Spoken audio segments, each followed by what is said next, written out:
Okay, folks, here's a quick review of the Green Goblin Build-A-Figure that was produced by Hasbro as a part of the Marvel Legends Infinite Series 6-inch scale line of action figures. This figure is the culmination of all the parts that were included with the Spider-Man subline, most of which I've already reviewed. Okay, this is my second time reviewing a Build-A-Figure. As I said previously, I was intrigued by the pieces of the Green Goblin Build-A-Figure that I initially saw, so I figured that since I liked collecting the Ironmonger Build-A-Figure pieces in the Iron Man Marvel Legends series, why not assemble this figure and review it for everyone?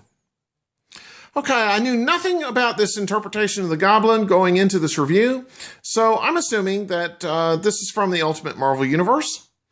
It does look very demonic, almost like a creature that Doctor Strange would be fighting. Assembling the figure was pretty straightforward with no unexpected problems.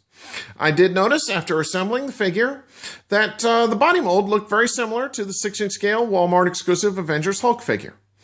And I think you'll agree that it has the same arms, pants, legs, and chest. So let me take a break here for just a moment, and I'm going to go find my Hulk figure and give you a side-by-side comparison. And here are the two figures side by side. And I think you'll agree with me. There are a lot of similarities between the two body molds. Okay, the articulation joints were somewhat stiff on this figure and required usage of a hairdryer to free them up. Green Goblin has articulation in the head, shoulders, the upper biceps, the elbows, the wrists, the diaphragm, the waist, the hips, the knees, and the ankles. The head rotates 360 degrees, but has almost no range of up and down movement. The shoulders rotate and move in and out. The knees and elbows are double jointed. The ankles move up and down, and there is an ankle pivot joint. So there's a lot of articulation joints on this figure, and I really don't see any issues in getting some good action poses. And it should be noted that it does stand very nicely without the aid of a figure stand. All right, paint apps on the figure. They were pretty well done for the most part. There were some minor paint app errors on the Goblin's horns, as well as on the bone spurs on his shoulders. There was some chipping on his right side, and the area showcasing his teeth was somewhat smudged. So let me pause here, zoom in, and I'm going to give you a closer look as to what the Goblin looks like.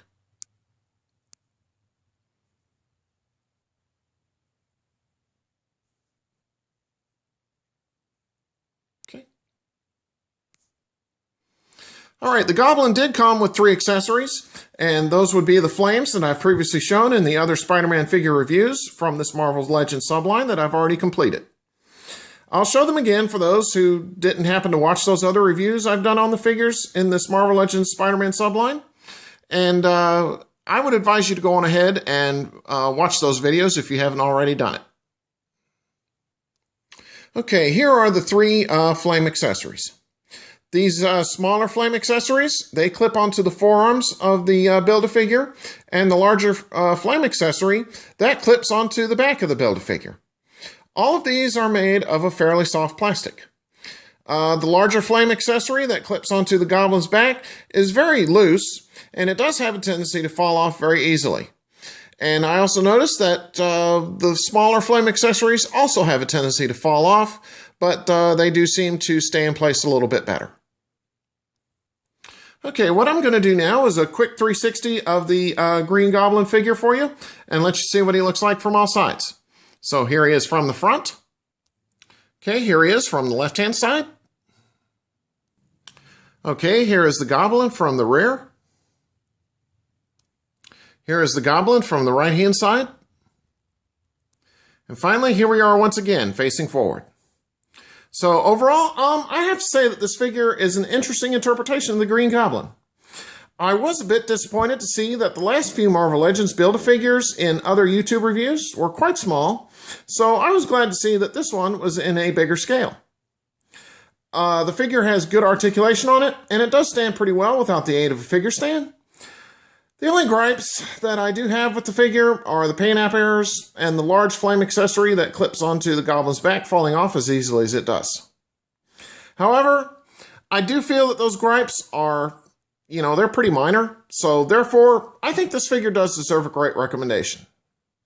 I do feel that this is a cool Build-A-Figure to add to your Marvel Legends collection, and hopefully, Hasbro is going to continue producing other interesting Build-A-Figures that are as big and as cool looking as this Green Goblin is.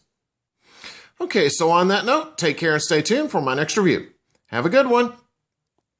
Oh yes, and before I forget, I wanted to give a little bit of a nod to the Shartimus Prime channel for this trick. I'm going to try to replicate that very same event that Shartimus Prime did, where the flames are going to magically reappear on the goblin. So let's see if that works. Well, what do you know? It does work. You learn something new every day, don't you? So you know what? I'm going to try to extinguish the flames just as fast as they appeared. Yep, that trick does work. So I'm going to give a little nod to Shartimus Prime. Pretty good stuff. All right, as I said, take care and stay tuned for my next review. Have a good one.